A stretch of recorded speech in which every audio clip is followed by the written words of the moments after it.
Il faut savoir que d'habitude, je fais un truc, c'est que je commence à faire un petit shot où je fais 1, 2, 1, 2, je vérifie mon micro, je vérifie tout marche, vous voyez. J'ai même mis mon trépied pour être bien, pour être sûr que ce soit calé. Et j'ai regardé, là, j'ai fait OK, donc on me voit comme ça, donc je me recule un peu comme ça fait que vous me verriez entièrement, blablabla. Quand je relance la deuxième vidéo, cette fois-ci, pour filmer sérieusement, et je me lance et je blablate, et je regarde ma caméra, mais je regarde pas mon écran, parce que je retourne mon écran pour éviter de me fixer moi, parce que, égocentrique, bonjour. J'ai filmé ma porte. Mais quand même, j'ai blablaté dans le vide, tout ça pour rien.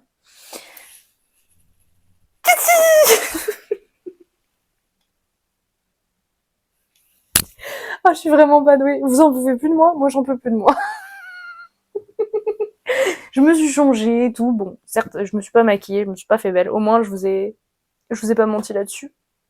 Là, vous êtes sur mon ordinateur. Je sais même plus le trépied, là. C'est... Donc voilà, petit spoiler, vous entendrez ma voix, je vais mettre des images, je sais pas ce que je vais faire, je vais faire comme la dernière fois là avec mon montage bancal là, qui avait duré 1 heure et demie là sur mon bilan de doute, mais cette fois-ci on va faire...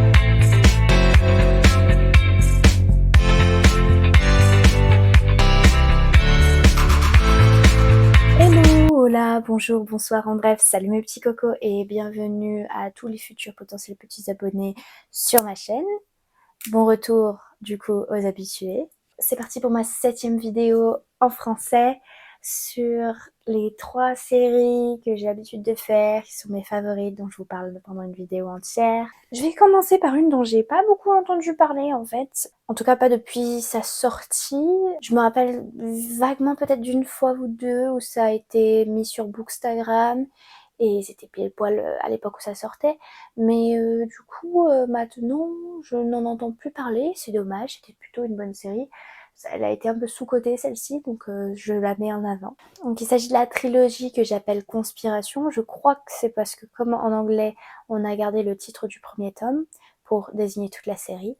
Le premier tome c'est en anglais Conspiracy of Us, qui est sorti en 2015 je crois. Je vérifie mes infos. Ouais, avec sa couverture plutôt bleue, dans les tons bleus.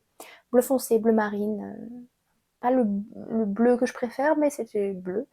En tout cas, ce premier tome, il m'a énormément plu parce que j'ai eu tout de suite envie de lire la suite, et ça tombe bien, c'est sorti quasiment dans la même année. Il n'y avait pas beaucoup d'écart entre les deux. En tout cas, ce premier tome, il m'a suffisamment plu et intrigué pour que je puisse vouloir continuer sa suite et donc lire le second tome, qui a cette fois-ci la couverture bien rose, avec cette jolie robe. Là je pense que c'est ma couverture préférée des 3. Quoique, j'aime bien la 3e aussi, mais on voit pas assez la robe pour moi. Intitulé La carte du destin en VF, tandis qu'en version originale, c'est The Maps of Fate. Je sais pas pourquoi, dans la traduction de l'un à l'autre, les pluriels changent, mais j'ai remarqué que ça c'est la même pour les trois titres. C'est pas grave, c'est plutôt proche comme traduction de titre pour une fois, donc on va pas se plaindre. Celui-ci, ce deuxième tome est sorti donc en 2016, et j'ai dû le lire voilà à peu près dans cette période-là quand il sortait. J'ai été super intéressée par la tournure qu'était en train de prendre les événements dans ce roman, aussi bien concernant l'histoire que la romance. Donc vous savez, moi si la romance part dans une direction que j'apprécie, vous savez que tout de suite ça fait monter mon opinion du livre, peu importe si le reste de l'intrigue n'est pas super.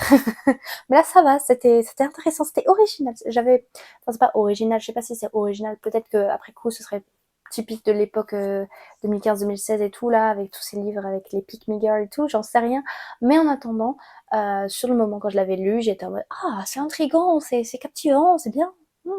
C'est pas mon top, mais ouais, ça devrait avoir la même fame que la sélection par exemple. Donc je me suis lancée après sa sortie, j'avoue tout, en version traduite en 2017 pour lire le 3e tome, qui est avec sa belle couverture violette là. D'ailleurs vous avez remarqué, hein, j'aime bien le violet, donc je suis en bleu d'ailleurs comme la première de couverture du premier tome. Bon, j'ai lu la conclusion de cette trilogie avec ce dernier et 3e tome intitulé Les confins du monde in French, et in English c'est The Ends of the Words. Et là j'ai été très satisfaite de ce qui se passait.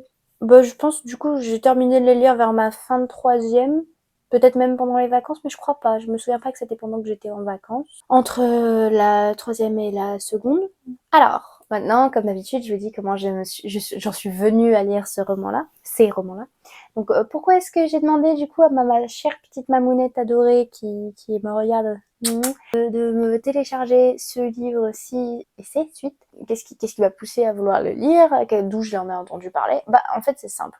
Quand ma mère et moi, on avait notre liseuse pendant longtemps. On cherchait sur des sites qui proposaient des e-books et des nouveautés à chaque fois de livres. Et c'est comme ça, par exemple, c'est sur ce site-là que je suis tombée sur Psychangeli. Donc on a vu comment cette série me plaît énormément. Je crois que je vous ai, dans la dernière vidéo, fait 20 minutes au moins à vous montrer ma nouvelle collection que j'ai eue pour mon anniversaire. Je vais pas réitérer cette fois-ci. J'ai appris que, voilà, en niveau timing, ça se fait pas trop. En tout cas, sur ce site-là, j'ai vu la couverture de ce tome-là. Je pense qu'elle avait d'abord vu le 1 et moi j'avais pas fait gaffe au 1, la couverture comme j'ai dit du 1 et moi ça va. Mais la couverture du 2 m'a tout de suite intriguée. Quand j'ai vu ça dans les nouveautés, j'ai fait ouh, qu'est-ce que c'est? Et elle m'a dit ah, c'est le tome 2, viens voir d'abord le résumé du tome 3. J'ai regardé le résumé du tome 3, j'étais là ouh, intriguant. Qu'est-ce que on télécharge.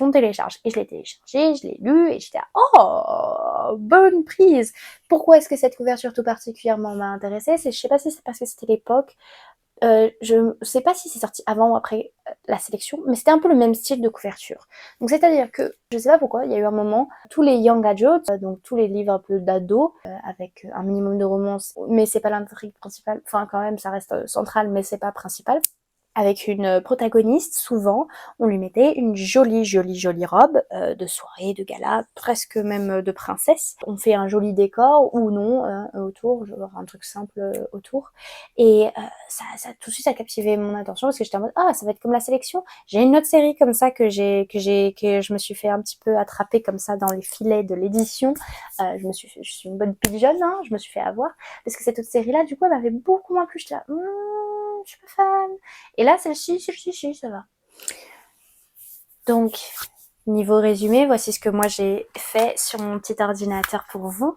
Je vais le lire comme ça, vous verrez ce que vous en pensez. Donc, c'est l'histoire d'une ado qui se retrouve mêlée à toute une intrigue mystérieuse et dangereuse, à la recherche d'éléments dans le monde entier pour accomplir une certaine destinée. Moi, je vous en révèle pas plus parce que j'ai pas non plus envie de vous spoiler plein de principaux points de l'histoire qui ont fait que c'était ça qui rendait l'histoire en plus intéressante. J'ai fait aussi un peu à partir de mes souvenirs qui remontent, mais avec bien sûr un jeune crush, le nouveau dans son lycée, qui l'a mêlé à tout ça parce qu'il n'est pas un simple garçon, ou plutôt qui s'intéressait à elle parce qu'elle était sans le savoir faite pour cette épopée.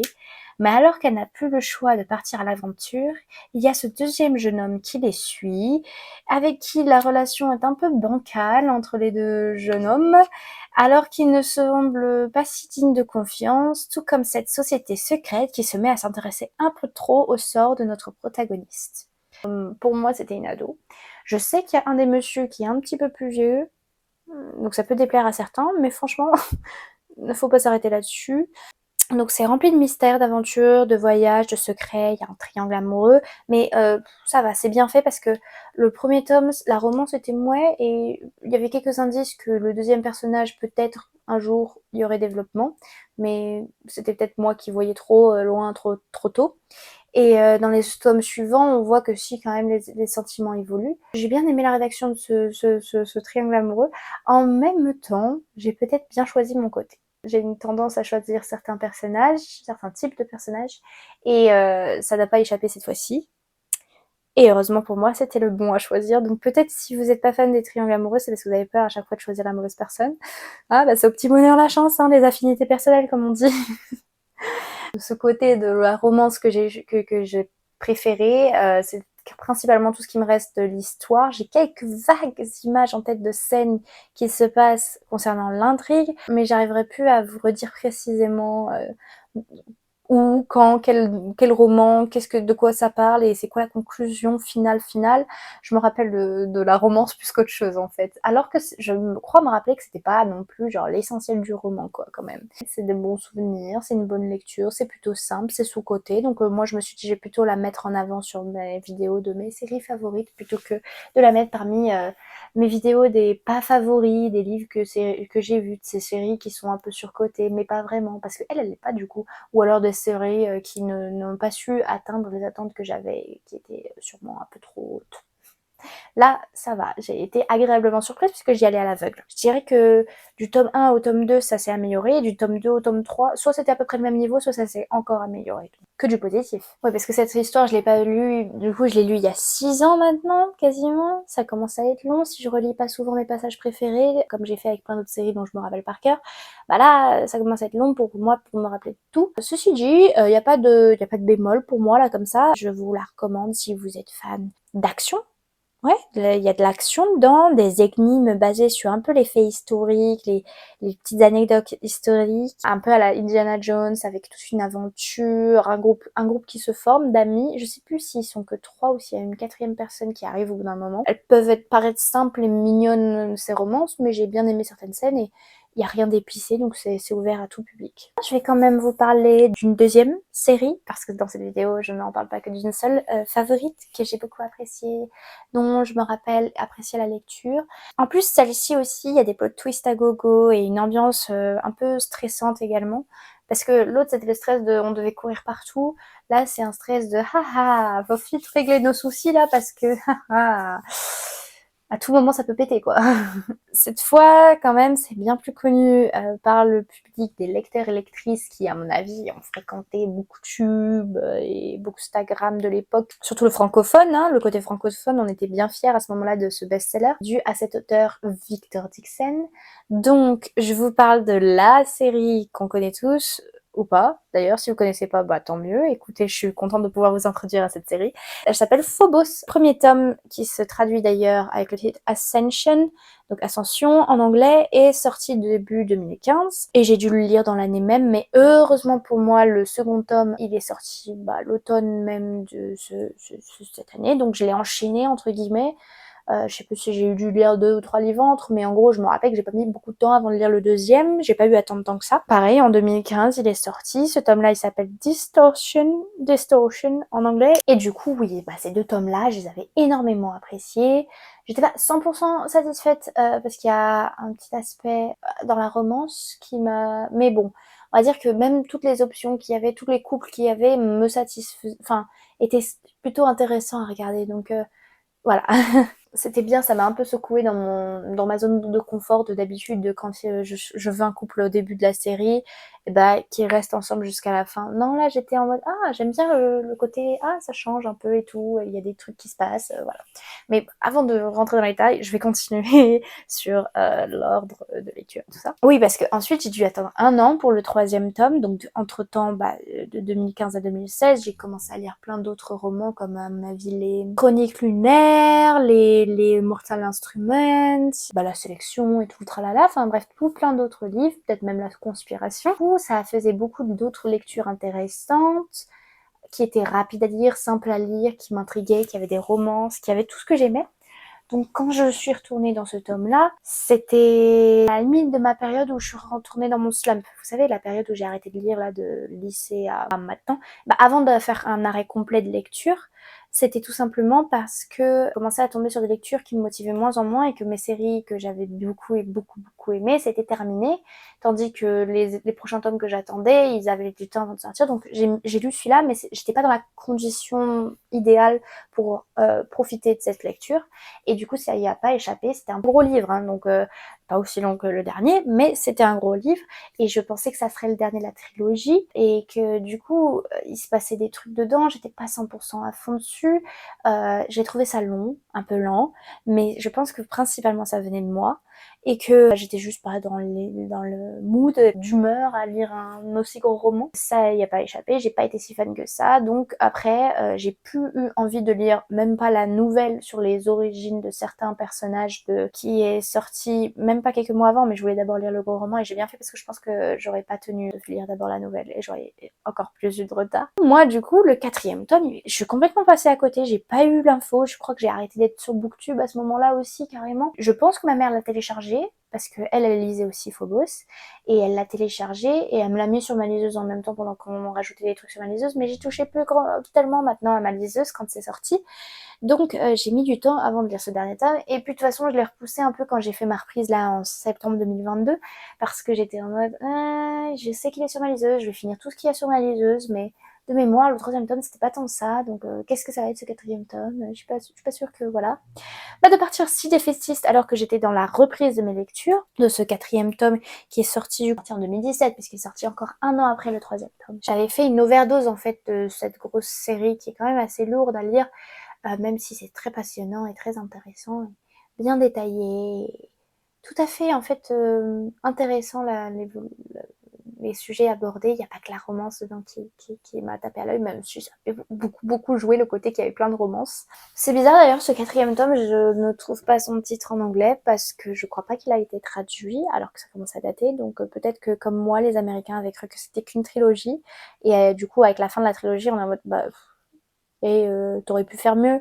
Pas étonnant que du coup j'ai fini si aigrie cette trilogie parce que du coup c'était pas une fin tout simplement, et quand je me suis mis au 4e tome, j'ai compris pourquoi, et ce 4e tome, après la période de slump, le fait de me remettre à lire comme ça des romans, j'ai redécouvert mon amour de la lecture. Et du coup, j'étais à fond dedans et j'étais trop intéressée par tout ce qui se passait. J'étais en mode ah ouais. Et ça m'a rappelé exactement pourquoi j'avais kiffé ces 2 premiers tomes. Et du coup, ça a fait que voilà, pas d'hésitation. Là, cette fois-ci, je l'avais sur Goodreads. C'était ma période. Il était dans mes livres lus en 2022. Si vous allez sur Goodreads sur mon profil, vous le verrez. J'ai mis 5 étoiles parce que c'était vraiment exceptionnel. J'ai beaucoup aimé cette conclusion. J'étais en mode trop intéressant et tout. Et niveau romance, j'étais satisfaite de certaines choses qui se sont passées. Et en fait, ça a fait que dans la globalité, j'ai repensé à toute la série. C'est une très bonne série pour moi. Voilà, je valide. Oui, honnêtement, je pense que si j'avais lu le 3e tome à un autre moment ou avec un meilleur état d'esprit, il serait passé comme du beurre lui aussi en fait. Même si je crois que d'après ce que j'ai vu sur Goodreads, pas mal de gens sont d'accord avec moi que le 3e tome est le plus faible de la série niveau qualité. Mais après, on va pas cracher complètement dessus. C'était vraiment, il s'est passé pas mal de choses qui m'ont quand même marqué parce que c'était quand même surprenant. C'est juste que j'étais en train de tomber en désamour de la lecture. Someone had to pay for it. Il a pris cher à cause de ça. Oui, donc maintenant, c'est une de mes séries que je considère comme une de mes préférées. C'est pour ça qu'elle fait partie de cette vidéo et que j'aimerais un jour collectionner dans ma bibliothèque. Et me voilà donc en train de vous parler de cette série. Je vais vous faire encore une fois un résumé. Pour ceux qui vivent dans une grotte et n'ont jamais entendu parler ou ne serait-ce lu que le résumé ou vraiment vous connaissiez pas l'existence de cette œuvre, et même si vous la connaissiez mais que jusque là vous repoussiez ou ça vous a pas plus intrigué que ça, écoutez bien parce que voilà, je vous ai fait un petit speech vendeur personnalisé et je suis là pour résoudre votre problème. Ils sont 6 filles et 6 garçons dans 2 compartiments séparés d'un même vaisseau spatial, des prétendants à une émission de télé-réalité de speed dating qui finira en 6 mariages pour peupler la première colonie sur Mars. Ils ont 6 minutes chaque semaine pour se séduire et se choisir sous l'œil des caméras embarquées et le reste du monde. Ils appartiennent au programme Genesis, dirigé par cette figure publique aimée de tous, Serena McBee, qui n'a peut-être pas que des bonnes intentions, comme le découvrira notre héroïne Léonore, une orpheline française de 18 ans, l'une des 6 élues. Elle a signé pour la gloire, elle a signé pour l'amour, prête à laisser derrière elle les horreurs et la solitude que lui a donné la terre, lui a laissé la terre qu'elle a eue sur terre. Elle a signé pour un aller sans retour, et c'est peut-être là tout le problème, d'après un mystérieux contact qu'elle reçoit de sur terre. Bref, ça mélange science-fiction, amour, un concept en mode réalité, que j'avoue même moi, des fois, je me retrouve à consommer sur Netflix, petit péché mignon quand je manque de motivation pour mes séries bien complexes. Là, j'en ai 15 000 que je regarde à la fois, donc au moins les téléréalités, je peux arrêter à tout moment, ça ne me fait pas ça ne me pose pas de problème en général. On n'en meurt pas plus bête, pas plus intelligent. C'est juste de la curiosité malsaine et mon avidité pour les dramas et les couples. Hein. Clairement, on est une lectrice, donc ça resonate, voilà, ça fait écho à ça. Il y a aussi des tabous, des manipulations, des secrets, des trahisons, des dangers, des missions improbables de l'action. Des passages très intelligents aussi parce que c'est très scientifique aussi. Il y a pas mal de parties qui on dirait presque que c'est crédible, que c'est la vraie vie, qu'il y a vraiment moyen de faire tout ce système et de mettre en place cette colonie martienne. Martienne, ça se dit ça? Et bref, il y a de la corruption, on trouve de tout là-dedans, y compris un triangle amoureux pour la personnage principale, mais c'est très bien géré. Et puis il n'y a pas que elle qui est dans une romance, du coup il y a les 9 autres prétendants qui eux-mêmes ont leur petite histoire d'amour à gérer et tout ça. C'est très très bien pensé, il y a des inclusions pour pas mal de sujets et ça tourne beaucoup autour de l'effet d'influence et de contrôle des médias un peu aussi quand même. Si on va jusqu'au dernier tome, ne faites pas comme moi, ne vous arrêtez pas en plein milieu, sinon oui, bien sûr, vous allez pas être satisfait et que vous allez être en mode mais c'est quoi ça? Il faut rester jusqu'au bout pour comprendre le but de tout ça, comment l'auteur a pensé à tout. Moi j'ai beaucoup aimé. Même la romance par exemple, à un moment donné il s'est passé quelque chose au milieu, j'étais pas à 100% satisfaite, mais bon, encore ça passait, j'avais compris que ce qui m'intriguait dans ce roman-là, c'était pas la romance principale, mais il s'est bien rattrapé à la fin.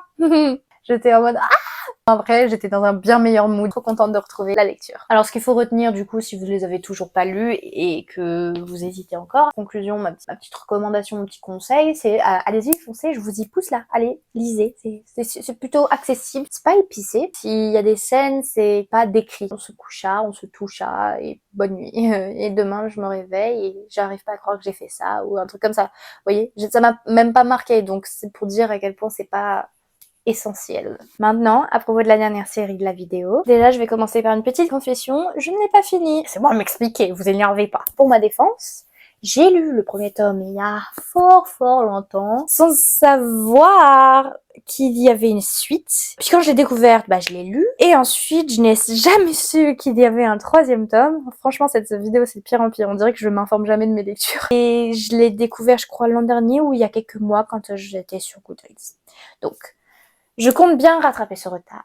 Ce sera dans ma pile à lire, ce dernier tome, même si du coup depuis j'ai bien vieilli et je me rappelle pas parfaitement de tout ce qui s'est passé dans l'avant-dernier tome, ni même dans le premier, je me rappelle de certains passages iconiques, mais sinon non. Donc en anglais, le tout premier tome est paru en 2009 et le temps qu'il soit traduit, c'est sorti en 2010 en France. Le deuxième, du coup, il est sorti en 2010 en version originale et pareil, on décale d'un an pour nous les francophones, c'était en 2011.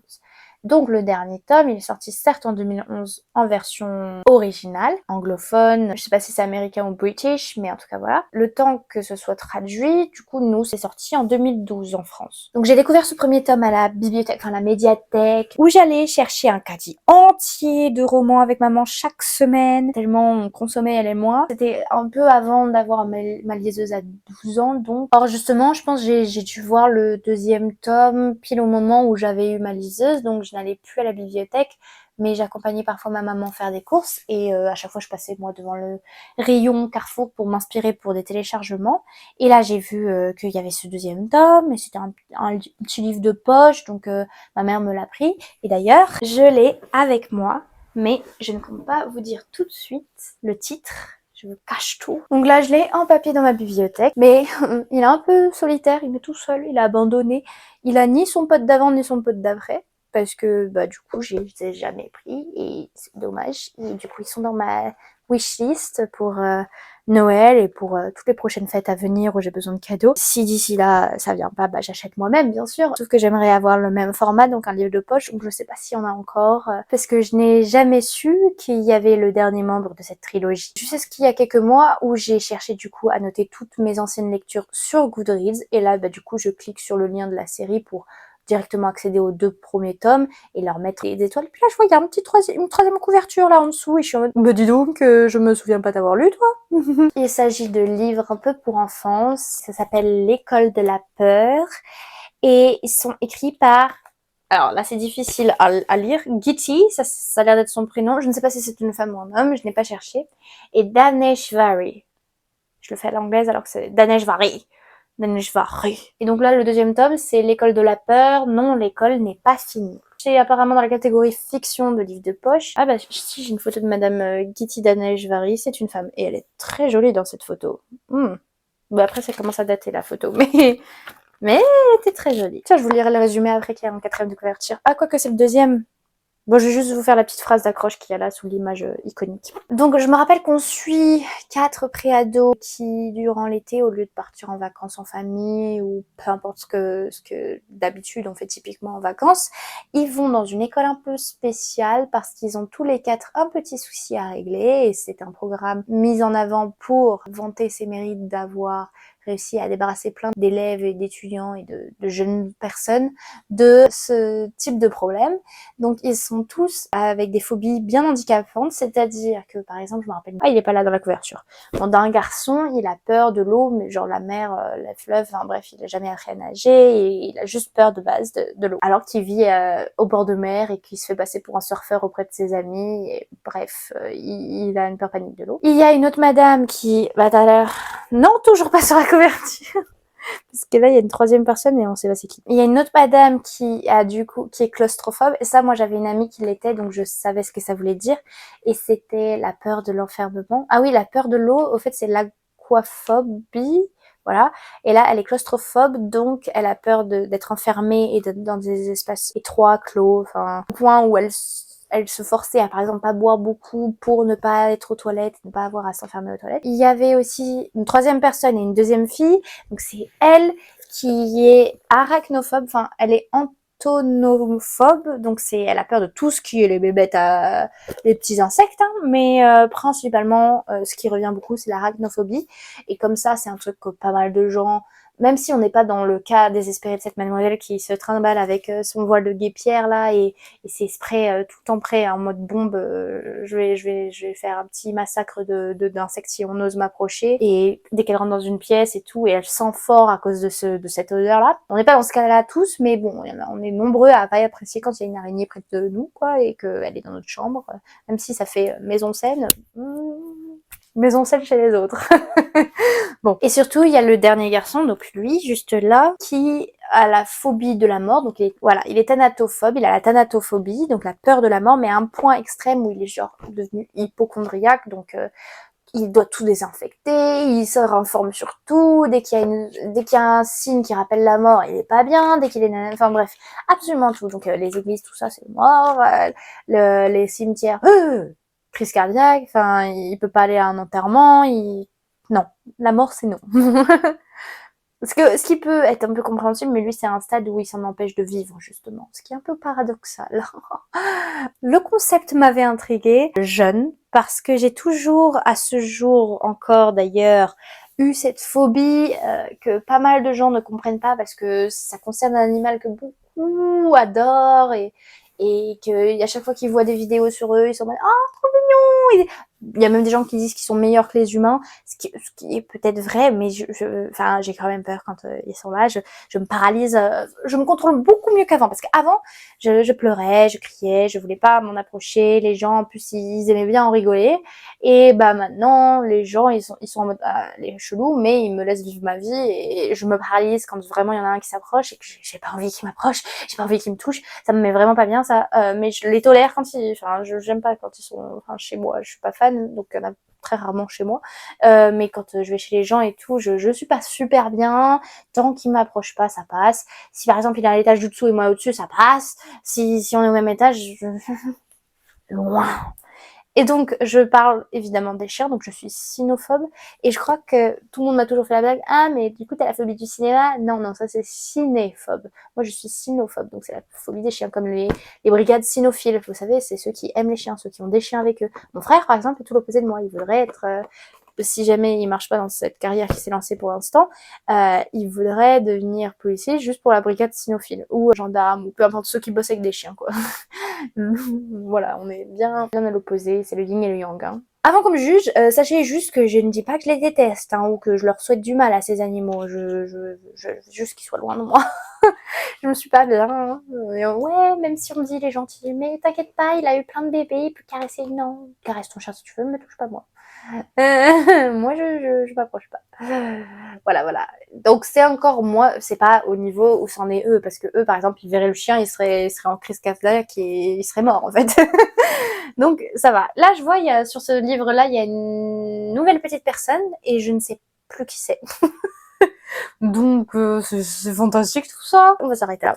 À propos de ce livre-là, puisque c'est un peu des spoilers pour le premier. Bref, la dynamique particulière de ce groupe de jeunes gens, avec un peu cet aspect de bras cassés, hein, clairement, il faut se l'avouer, m'avait fait rire, et l'ambiance carrément spice de cette école et des quelques adultes qui s'occupent du programme bien particulier. Ce qu'ils y enseignent est plutôt original et eux-mêmes sont plutôt particulièrement originaux. C'est pourquoi je recommande ce genre littéraire si inhabituel pour moi. Ça me fait un peu, en fait, maintenant que j'y réfléchis, même avec les dessins, ça me fait un peu penser à un truc à la Tim Burton. C'est un peu décalé, c'est un peu irréaliste, il y a une partie un petit peu mystérieuse à un moment donné, il y a des petites aventures, des épopées, mais c'est toujours le côté, faut pas juger les apparences, où tout le monde a une histoire bien plus profonde que ce qui n'y paraît. Un peu le côté, c'est parfois pas gore, c'est un peu fort terme ça, mais un peu glauque, un peu bizarre et décalé, et c'est un peu comme la famille Adams ou des trucs comme ça. Enfin, par exemple, ceux qui ont aimé la série Mercredi, là, les enfants qui regardaient ça, c'est un peu le même style d'ambiance, c'est une école particulière, et il se passe des choses